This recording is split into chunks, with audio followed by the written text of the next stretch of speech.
നിത്യജീവിതത്തിൽ അതിന്റെ ഘട്ടങ്ങൾ വിശദീകരിച്ചപ്പോൾ ഇബ്നു ഹജർ ഹൈതമി റളിയല്ലാഹു അൻഹു പറഞ്ഞു, ബഅദൽ ഫറാഗി മിനൽ വുളൂഇ വൽ ഗുസ്ലി വത്തയമ്മും, നിത്യജീവിതത്തിൽ നമ്മൾ ചെയ്യുന്ന മൂന്ന് കാര്യങ്ങളാണ് വുളൂഉം കുളിയും, ചില സന്ദർഭങ്ങളിലൊക്കെ തയമ്മുമും.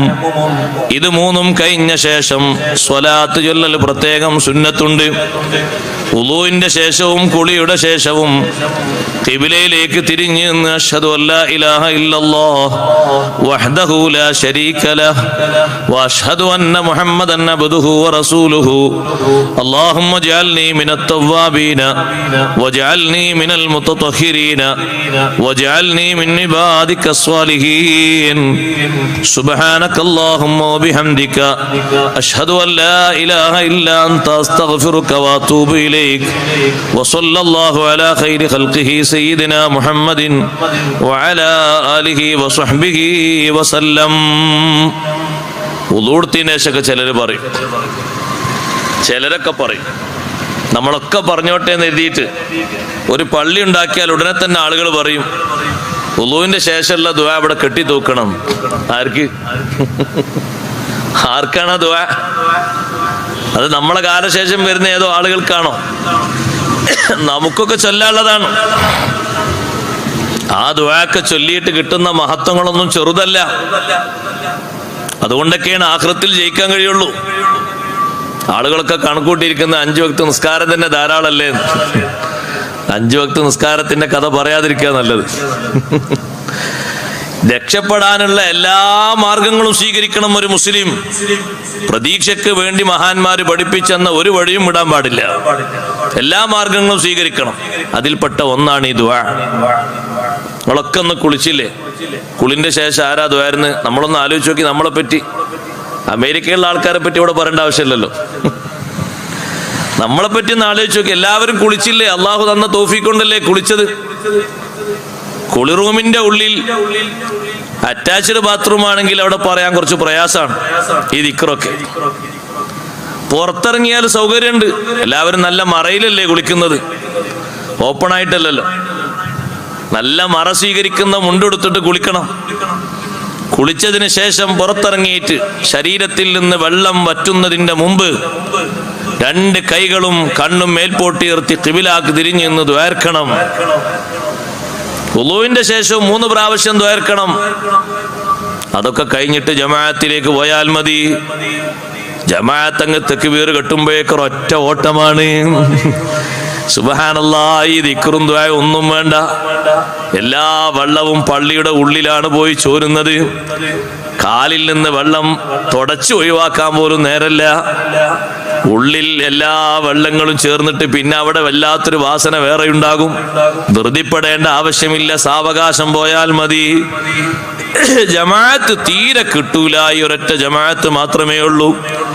അത്തഹിയ്യാത്തിലെത്തിയിട്ടുണ്ട്, ഇപ്പൊ സലാം വീട്ടും എന്ന് കണ്ടാൽ വേറെ ജമാഅത്തൊന്നും പ്രതീക്ഷിക്കപ്പെടുന്നില്ലെങ്കിൽ സുന്നത്തുകളിലും തൽക്കാലം നിർത്തിയിട്ട് ഫർളുകളുടെ മേൽ മാത്രം ചുരുക്കൽ സുന്നത്തുണ്ട്. അതേ സമയത്ത് ഇവിടെ തുടങ്ങിയിട്ടേ ഉള്ളൂ നിസ്കാരം. ഈ സുന്നത്തുകളൊക്കെ നിർവഹിച്ച് അങ്ങോട്ട് പോയാൽ മതി. ഇത് ആളുകളോട് വഅദ് പറഞ്ഞു കൊടുത്തില്ലെങ്കിലുള്ള വിഷമം താരങ്ങള്. ഒരു സ്ഥലത്തും ദുആ നിസ്കാരം അങ്ങോട്ട് ഖദ് ഖാമത്തി സ്വലാ എന്ന് പറഞ്ഞ് നിസ്കാരം തക്ബീർ തുടങ്ങുമ്പോഴേക്ക് നമ്മൾ ഹൗലൻകരയെന്ന് ഒതുർത്തിങ്ങനെ ദ്വാരക്കാണെങ്കിൽ ആൾക്കാർ തോണ്ടിയിട്ട് പറയും ജമാഅത്ത് തുടങ്ങിയിട്ടുണ്ട്. നമ്മളെക്കാളും കൂടുതൽ വിവരമുള്ള മഹാന്മാരാകുമ്പോൾ അംഗീകരിക്കണമല്ലോ എന്ന് പറഞ്ഞാൽ അവര് മനസ്സിലാക്കിയതോടെ തക്ബീർ കെട്ടിക്കഴിഞ്ഞാൽ പിന്നെ ഈ ദുആ ഒന്നും ദ്വാരക്കാൻ പാടില്ല എന്നാ. അപ്പൊ ഒഴിവും കഴിവൊക്കെയുള്ള നേരത്ത് മാത്രം ദ്വാരന്ന് പോയാൽ മതി. വുളൂ ചുരുക്കൽ സുന്നത്തുള്ള സന്ദർഭങ്ങളുണ്ട്. വുളൂ ചുരുക്കൽ നിർബന്ധമായ സന്ദർഭങ്ങളുണ്ട്. പൂർണ്ണമായും സുന്നത്തുകളൊക്കെ എടുത്ത് വുളൂ എടുത്താൽ നിസ്കരിക്കാൻ ടൈം ഉണ്ടാകൂല എന്ന് കണ്ടാൽ വുളൂ നിർബന്ധത്തിൽ മാത്രം ചുരുക്കണം. സുന്നത്തുകളൊന്നും എടുക്കാൻ പാടില്ല. എല്ലാ സുന്നത്തുകൾ എടുത്തു പോകുമ്പോഴേക്ക് നിസ്കാരത്തിന്റെ ടൈം അങ്ങ് പോകും എന്ന് കണ്ടാ നിർബന്ധം മാത്രം എടുക്കണം. സുന്നത്തുകളൊന്നായിട്ട് എടുക്കാനുള്ള വെള്ളമില്ല. ഒരു സ്ഥലത്ത് കുറഞ്ഞ വെള്ളമേ ഉള്ളൂ.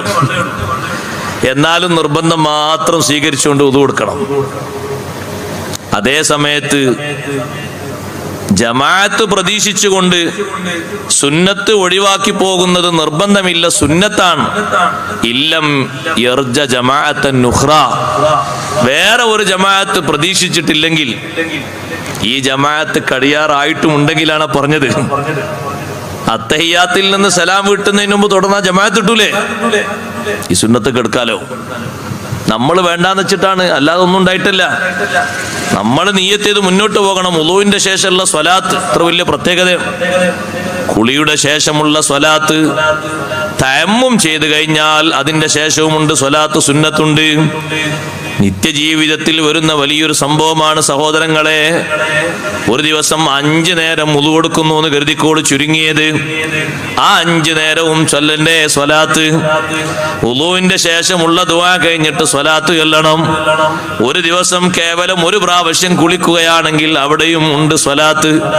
ചിലപ്പോഴൊക്കെ 2ഓ 3ഓ തവണ പലരും കുളിക്കും. എന്നാലും ഈ സ്വലാത്തിൽ സുന്നത്തുണ്ട്. ദിക്റുകൾക്ക് ശേഷം, നിയമമാക്കപ്പെട്ട ദിക്റുകൾക്ക് ശേഷം സ്വലാത്ത് സുന്നത്തുണ്ട്. അഷ്റഫുൽ ഖൽഖ് സല്ലല്ലാഹു അലൈഹി വസല്ലം തങ്ങൾ പഠിപ്പിച്ചു, ഇദാ ഫറഗ അഹദുകും മിൻ തുഹരിഹി, നിങ്ങളിൽ ഒരാൾ അവന്റെ ശുചീകരണം കഴിഞ്ഞാൽ നേരത്തെ പറഞ്ഞ ദിക്ർ അങ്ങനെ ചൊല്ലണം. സുമ്മലി സല്ലി അലയ്യ, പിന്നെ എനിക്ക് സ്വലാത്ത് ചൊല്ലണം. അങ്ങനെ ഒരാൾ പറഞ്ഞാൽ ഫുതിഹത് ലഹു അബ്വാബുർ റഹ്മാ, റഹ്മത്തിന്റെ കവാടങ്ങൾ അവന് തുറക്കപ്പെടും. അല്ലാഹുവിന്റെ വിശാലമായ റഹ്മത്ത് അവന് ലഭിക്കും. മറ്റു റിപ്പോർട്ടിൽ റഹ്മത്ത് എന്ന് പറഞ്ഞോട്ട് സ്വർഗത്തിന്റെ കവാടങ്ങൾ തുറക്കപ്പെടും. ആ മനുഷ്യൻ സ്വർഗത്തിലേക്ക് പോകാൻ ആഗ്രഹിക്കുന്ന നല്ലൊരു മനുഷ്യനാണ്. എന്നാ സഹോദരങ്ങളെ, ചില ഹദീസിൽ എങ്ങനെ വന്നിട്ടുണ്ട്, വുളൂവിന്റെ ശേഷം സ്വലാത്ത് ചൊല്ലാത്ത വുളൂ പൂർണ്ണമല്ല എന്ന് ഹദീസിലുണ്ട്. സ്വലാത്തല്ലാത്ത വുളു പൂർണ്ണമല്ല, കാരണം ആ സ്വലാത്തിൽ പെട്ടല്ലേ. വുളുവിന്റെ ശേഷം കുളിന്റെ ശേഷം കുളിയും വുളുവൊക്കെ പൂർണ്ണമാകണമെങ്കിൽ ഈ ദിക്ർ ചൊല്ലിയിട്ട് സ്വലാത്തല്ലണം, എന്നാലേ അത് പൂർണ്ണ വുളു ആകുള്ളൂ. പൂർണ്ണ വുളു എടുത്താലേ നിസ്കാരത്തിൽ കുറച്ചെങ്കിലും ഒരു ഖുശൂ കിട്ടുള്ളൂ. വുളുവിന്റെ കുറവ് നിസ്കാരത്തിലും കുറവാണ്, അതർക്കല്ല. വുളുവിൽ എന്തെങ്കിലുമൊക്കെ കുറവുകളുണ്ടോ, അതേ കുറവ് എവിടെ ഉണ്ടാകും? നിസ്കാരത്തിലും ഉണ്ടാകും. അതുകൊണ്ടാണ് നമ്മൾ നിസ്കാരത്തിലൊക്കെ കുറവ്. അതന്നെ അഊദുല്ല, ബിസ്മിയില്ല, തുടക്കത്തിലുള്ള ദിക്റുമില്ല. ആകെ തുടക്കത്തിലും ഒടുക്കത്തിലുള്ള ദിക്റുള്ളത്. എന്നാ പിന്നെ അതെങ്കിലും ചൊല്ലണ്ടേ. ചില മഹാന്മാര് പഠിപ്പിച്ചത് പ്രകാരം ഓരോ അവയവങ്ങൾക്കും ദിക്ർ ചൊല്ലി ഉളു കൊടുക്കുന്ന ആൾക്കാർ ഉളു ഒന്ന് കൂട്ടി നോക്കി. അങ്ങനെ ഉളു ഉണ്ട്, ഓരോ അവയവങ്ങൾക്കും ദിക്ർ പഠിപ്പിച്ചിട്ടുണ്ട്. പക്ഷേ പ്രബലമായി പല പണ്ഡിതന്മാരും തുടക്കത്തിലും ഒടുക്കത്തിലുമുള്ള ഉളു ആണ് അവർ കണക്കാക്കിയത്.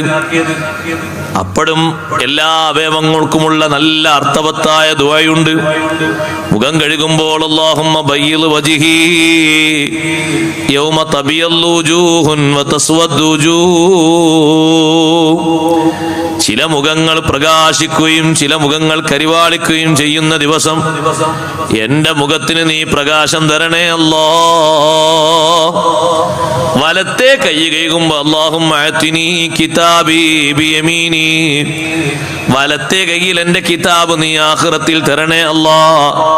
ഇടത്തെ കൈ കഴുകുമ്പോ അല്ലാഹുമ്മ ലാ തുഅ്തിനി കിതാബി ബിശിമാലി, ഇടത്തെ കൈയിൽ എന്റെ കിതാബ് തരല്ലേ അല്ലാ.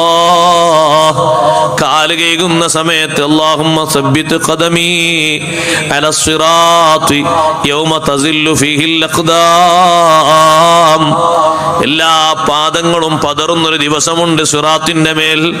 അവിടെ എന്റെ പാദങ്ങൾക്ക് നല്ല ഉറപ്പ് നീ തരണം. നല്ല ഉറച്ച വിശ്വാസവും കരുത്തുമുള്ള ആളുകൾക്കല്ലേ വിട്ടുകിടക്കാൻ കഴിയൂ. പല പാദങ്ങളും ഇടറിയിട്ട് തായോട്ട് പതിക്കുമ്പോ എന്റെ കാൽപാദങ്ങൾക്ക് അവിടെ നല്ല സ്ഥിരത തരണം എന്ന് അള്ളാഹുവിനോട് ദുആ ചെയ്യുമ്പോ, മുഴുവൻ ദുആകളും നമ്മൾ ദുആർക്കുന്നില്ലെങ്കിൽ തുടക്കത്തിലും ഒടുക്കത്തിലും വുളു എടുത്ത വുളു ആണ് കാമിലായ വുളു. ഒരാൾ വുളു എടുക്കുന്നു, മറ്റൊരാളെ വുളു ശ്രദ്ധിക്കുമ്പോ അയാളെ വുളുവും ഇയാളെ വുളുവും തമ്മിൽ മാറ്റമുണ്ടോ? ഉണ്ട്. ഓരോ സംഗതിയും 3 പ്രാവശ്യം ചെയ്യുന്നവരെ വുളുവിൽ തന്നെ മാറ്റമുണ്ട്. ചിലരൊക്കെ 3 പ്രാവശ്യം ചെയ്യുന്നത് 1 പ്രാവശ്യം മാത്രമേ ആകുന്നുള്ളൂ. 1ാമത്തെ പ്രാവശ്യം ചെയ്യുമ്പോ ഫർളിന്റെ ഭാഗങ്ങൾ മുഴുവനും കംപ്ലീറ്റ് ആക്കിയെങ്കിലേ മനസ്സിലായില്ലേ സഹോദരങ്ങളെ? രണ്ടാമത്തെ തവണ ചെയ്യുന്നത് സുന്നത്തായി കൂട്ടൂ, അപ്പോഴേ മൂന്നാമത്തെ തവണയും സുന്നത്തായി കൂട്ടൂ. ഞാൻ ഇങ്ങനെ കൈ കഴുകുമ്പോ ഒന്നാമത്തെ തവണ എന്റെ കഴുകുന്ന ഭാഗങ്ങൾ ചിലത് വിട്ടുപോയി, എന്നാ രണ്ടാമത്തെ തവണ കഴുകിയപ്പോഴാണത് പൂർത്തിയായത് എന്ന് കൂട്ടിക്കോളൂ. രണ്ടാമത്തെ തവണ കഴുകിയപ്പോഴാണ് പൂർത്തിയായത്, ഇപ്പോഴേ ഫർള് വീടിയിട്ടുള്ളൂ. ഇനി മൂന്നാമത് ഞാൻ അങ്ങനെ കഴുകുമ്പോ എനിക്കാകെ 2 പ്രാവശ്യമേ കിട്ടിയിട്ടുള്ളൂ, 3 പ്രാവശ്യം എനിക്ക് കിട്ടിയിട്ടില്ല. കാരണം രണ്ടാമത്തെ പ്രാവശ്യം എന്ന് കണക്കാക്കുന്നത് ഫർളായ മഹല്ല് കഴുകി പൂർത്തിയാക്കിയ ശേഷമാണ്. ചിലര് 3 പ്രാവശ്യം മുഖം കഴുകുമ്പോഴാണ് അവരെ ഫർള് തന്നെ വീടുന്നത്. പിന്നെ അവർക്ക് സുന്നത്ത് എവിടുന്നാണ്? ചിലര് ഒരു കോപ്പ വെള്ളം എടുത്തിട്ട് കാലെങ്ങനെ കഴുകുന്നു, 3 പ്രാവശ്യം കഴുകുന്നു. ഒരു പ്രാവശ്യം കഴുകുമ്പോ ഒരു ഭാഗം നനഞ്ഞു, മറ്റേ പ്രാവശ്യം കേൾക്കുമ്പോ മറ്റേ ഭാഗം നനഞ്ഞു, മൂന്നാമത്തെ പ്രാവശ്യം കേൾക്കുമ്പോൾ ഫുള്ള് നനഞ്ഞു. ഇപ്പൊ എന്തേ ആയിട്ടുള്ളൂ? ഫർള് ആയിട്ടുള്ളൂ. സുന്നത്ത് കിട്ടിയില്ല. സുന്നത്ത് കിട്ടണമെങ്കിൽ ഫർള് പൂർത്തിയാണ്ടേ? അങ്ങനല്ലേ മസല? അപ്പൊ ഇതൊക്കെ പൂർണ്ണമാക്കി എടുക്കാൻ പൂർത്തീകരണത്തിനുള്ള നല്ല ഒരു കാര്യമാണ് ഈ ദുആ. കഴിഞ്ഞ ശേഷമുള്ള ദുആ വുളൂ പൂർത്തിയാകാൻ പൂർണ്ണമായി കിട്ടാൻ ശ്രേഷ്ഠമായ ദുആയാണ്. ദ്വാരന്നിട്ടുള്ള ഒരാളെ ഉളുവും ശേഷമുള്ള നിസ്കാരവും ദ്വാരക്കാതുള്ള ഉളുവും നിസ്കാരവും രണ്ടും മാറ്റുണ്ട്. മിസ്വാക്ക് ചെയ്തിട്ടുള്ള ഉളുവും മിസ്വാക്ക് ചെയ്യാതുള്ള ഉളുവും മാറ്റമില്ലേ? ഉണ്ട്. മിസ്വാക്ക് ചെയ്തിട്ടുള്ള നിസ്കാരവും മിസ്വാക്ക് ചെയ്യാത്ത നിസ്കാരവും മാറ്റമുണ്ട്. റക്അത്താനി ബിസിവാക്കിൻ അഫ്ളലു മിൻ 70 റക്അത്തൻ ബിലാ സിവാക്ക്. മുത്ത് നബി സല്ലല്ലാഹു അലൈഹി വസല്ലം പഠിപ്പിച്ചു, മിസ്വാക്ക് ചെയ്തിട്ടുള്ള 2 റക്അത്ത് കൈ കെട്ടുന്നതിന്റെ മുമ്പ്, നിയ്യത്ത് വെക്കുന്നതിന് മുമ്പ് ഒരാൾ മിസ്വാക്ക് ചെയ്യുന്നു. മിസ്വാക്ക് ചെയ്യാന്ന് പറഞ്ഞാൽ നിശ്ചിത ഭാഗത്തുകൂടെ ഒരമുള്ളൊരു സാധനം, അറാക്ക് പോലത്തെ ഒരമുള്ളൊരു സാധനം അങ്ങോട്ടും ഇങ്ങോട്ടും നിയ്യത്തോടെ ഓടിക്കാന്ന് അതിന്റെ അർത്ഥം. അല്ലാതെ അതിനു വേണ്ടി 5 മിനിറ്റ് അങ്ങനെ കളയാന്നല്ല. അങ്ങനെ കുറെ കാർക്കിച്ച് തുപ്പിയെങ്കിലേ വിശ്വാക്കുള്ളൂ എന്നാണ് നമ്മളെ ധാരണ. കുറെ ഒച്ചപ്പാടുണ്ടാക്കണം, അയൽവാസികളൊക്കെ വിളിച്ചു നിർത്താനുള്ള ശബ്ദമൊക്കെ ഉണ്ടാക്കണം. അങ്ങനൊന്നും വേണ്ട. മിസ്വാക്ക് എന്ന് പറഞ്ഞാൽ അറബികൾ ചെയ്യുന്ന കണ്ടില്ലേ? ഒന്നിങ്ങനെ വലത്തോട്ടും ഒന്ന് ഇടത്തോട്ടും മിസ്വാക്കായി, ഒന്നിങ്ങനെ നാവിലേക്കൊന്നിങ്ങനെ വരച്ചാൽ മിസ്വാക്കായി. ഞാൻ ആ വരച്ചതിപ്പൊന്നായിട്ട് അവിടെ മുന്നിൽ തന്നെ മുസല്ലേ തന്നെ തുപ്പണോ? മിസ്വാക്കാണെങ്കിൽ വേണ്ട. ഇതുവരെ നാവിലുള്ളതന്നെയല്ലേ പല്ലുമലുള്ളതന്നെയല്ലേ ഒന്ന് വരച്ചു കൂട്ടിയത്. അത് താഴോട്ട് ഇറക്കിയതിന് രോഗമൊന്നും വരാനൊന്നുമില്ല. പല്ലിലുള്ളതന്നെയല്ലേ ഇപ്പൊ വരച്ചു കൂട്ടിയത്. അതങ്ങനെ ഒരുമിച്ച് കൂട്ടി നേരത്തുള്ള ഭക്ഷണത്തിന്റെ അവശിഷ്ടങ്ങളും മറ്റായിരുന്നു. താഴോട്ട് ഇറക്കി എന്ത് കേട് വരാനാ? രാവിലെ എഴുന്നേൽക്കുമ്പോ പിന്നെ ഒരു പക്ഷേ പകർച്ചയൊക്കെ ആയിട്ടുണ്ടാവും. ഇതിപ്പോ നമ്മൾ ഉച്ചക്ക് വീട്ടിൽ നിന്ന് ഇപ്പം ഇങ്ങോട്ട് കൊപ്പിളിച്ച് റെഡിയാക്കി വന്നിട്ടേ ഉള്ളൂ, കാര്യമായിട്ടൊന്നുമില്ല.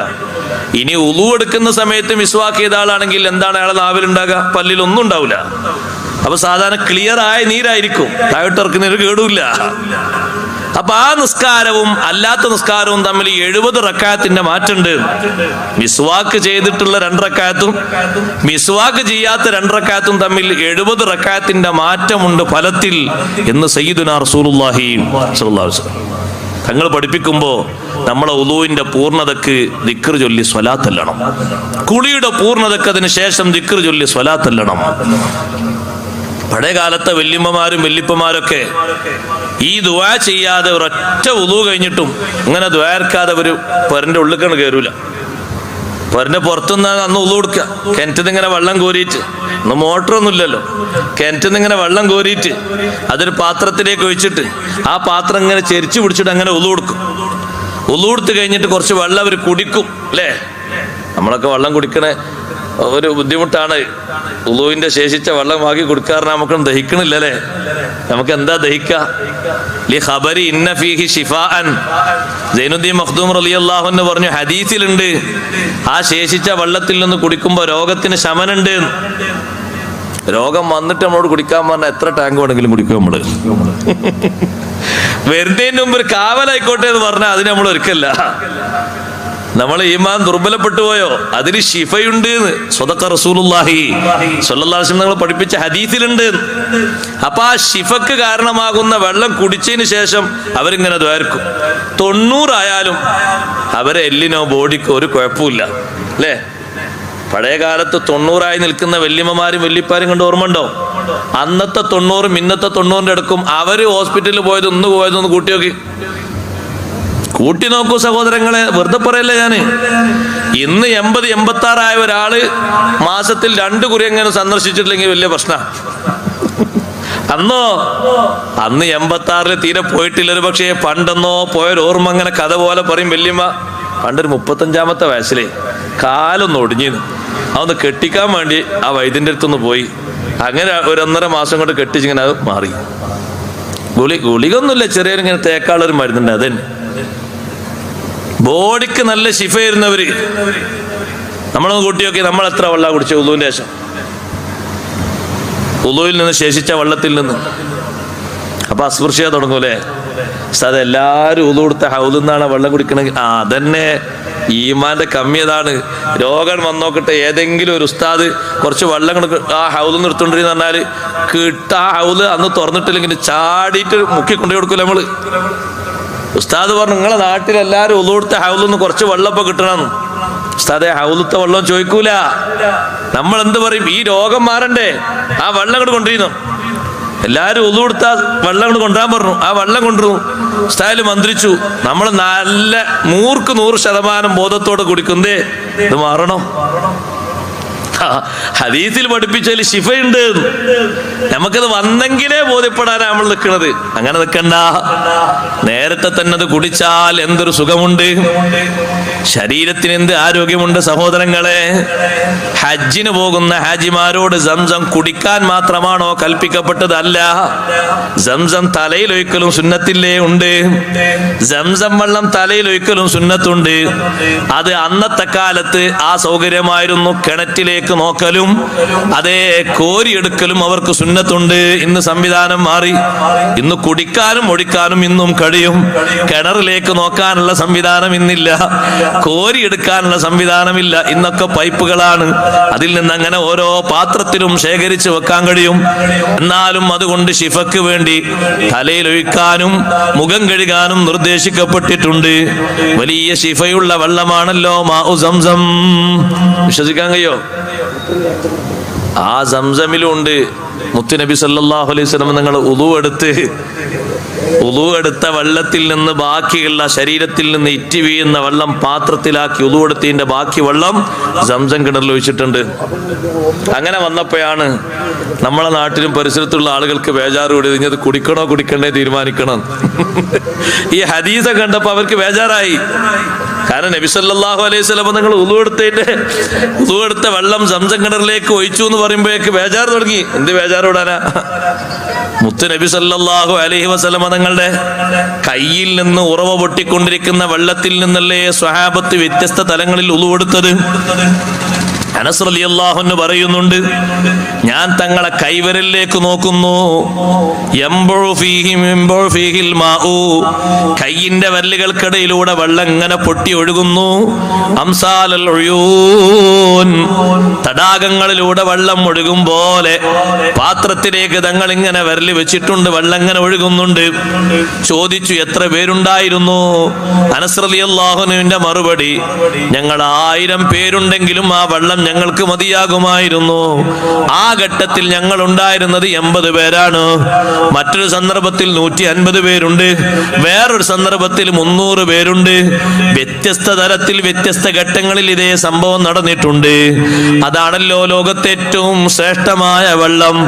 ലോകത്തെ ഏറ്റവും ബഹുമാനമുള്ള വെള്ളം ഏതാണ്? സംസം വെള്ളത്തെക്കാളും ബഹുമാനമേതിനാണ്? വഅഫ്ളലുൽ മിയാഹി മാഉൻ ഖദ് നബഅ മിൻ ബൈനി സാബിഇൻ നബിയിൽ മുത്തബഅ. മുത്തുനബി സല്ലല്ലാഹു അലൈഹി വസല്ലം തങ്ങളുടെ വിരലുകൾക്കിടയിലൂടെ നിർഗരിച്ചു വന്ന വെള്ളത്തിനാണ് ഏറ്റവും ശ്രേഷ്ഠതയുള്ളത്. വിശ്വാസമില്ലാത്തവൻ പറയുന്നു അതും വേസ്റ്റാണ് എന്ന്. മുഅ്മിനീങ്ങളെ നമുക്കങ്ങനെ പറയാൻ പറ്റുമോ? ഹുദൈബിയയിൽ ഒരു കിണറുണ്ട്. ആ കിണറിൽ നബി സല്ലല്ലാഹു അലൈഹി വസല്ലം വുളു എടുത്തതിന്റെ ബാക്കി വെള്ളം ഒഴിച്ചിട്ടുണ്ട്. ജീറാനയിൽ ഒരു കിണറുണ്ട്. ആ കിണറിന്ന് മൂടപ്പെട്ട അവസ്ഥയിലാണ് കാണുന്നത്. അവിടെയുമുള്ള കിണറ്റിനും ഇതേ രൂപത്തിൽ നബി സല്ലല്ലാഹു അലൈഹി വസല്ലം വുളു എടുത്തതിന്റെ ബാക്കി വെള്ളം ഒഴിച്ചിട്ടുണ്ട്. നമ്മളൊക്കെ ഇപ്പോഴും കുടിക്കുന്ന സൂക്ഷിക്കുന്ന സംസം വെള്ളത്തിനും അതുണ്ട്. അപ്പൊ വുളു എടുത്ത് ശേഷിക്കുന്ന വെള്ളം വെള്ളം കുടിക്കുന്നത് വലിയ ശിഫയാണ്. സംസം വെള്ളത്തിന് അല്ലാതെ തന്നെ ബറക്കത്തുണ്ട്. ആ ബറക്കത്ത് ഒന്നുകൂടി ഇരട്ടിയായി വർദ്ധിക്കുന്നു. മുത്തുനബി സല്ലല്ലാഹു അലൈഹി വസല്ലം തങ്ങളുടെ പിതാമഹന്മാരിൽപ്പെട്ട ഇസ്മായിൽ നബി അലൈഹിസ്സലാത്തു വസ്സലാം കാലിട്ടടിച്ച സ്ഥലത്താണല്ലോ ജിബ്രീൽ അലൈഹിസ്സലാം ചിറക് കൊണ്ട് ഇങ്ങനെ മാന്തി ഉണ്ടാക്കിയത്. അവിടെയാണല്ലോ നീരുറവ പൊട്ടിയൊഴുകിയത്. ശുദ്ധിയാക്കണമെന്ന് പലരും വാശി പിടിച്ചു. ആ കിണറിൽ പലതുമുണ്ടെന്ന്. പക്ഷേ ശുദ്ധിയാക്കാൻ ആർക്കും കഴിയുന്നില്ല. കാരണം വെള്ളം വറ്റിക്കാൻ ഏത് ഉപകരണങ്ങൾ വെച്ചിട്ടും വറ്റുന്നില്ല. അവസാനം അറബികളിൽപ്പെട്ടവർ തന്നെ പലരും പറഞ്ഞു, അല്ലാഹുവിന്റെ വെള്ളം അല്ല തന്നെ കാത്തുകൊള്ളും, നമ്മൾ എന്ത് ശ്രമിച്ചിട്ടും നടക്കൂല. മൂടപ്പെട്ടു പോയിരുന്ന കിണറാണ്. അബ്ദുൽ മുത്തലിബിന്റെ കാലത്ത് പിന്നീട് അത് പുതുക്കി പുനരാരംഭിച്ചു. അത് കുഴിച്ചു. നമുക്കെല്ലാവർക്കും വേണ്ടി ഇന്നും അത് നിലനിൽക്കുന്നു. ആ ജലാശയത്തിലുമുണ്ട് നബി സല്ലല്ലാഹു അലൈഹി വസല്ലം വുളു എടുക്കുന്നതിന്റെ ശേഷിപ്പുണ്ട്. വുളു എടുത്ത വെള്ളത്തിൽ നിന്ന് ബാക്കി കുടിക്കണം.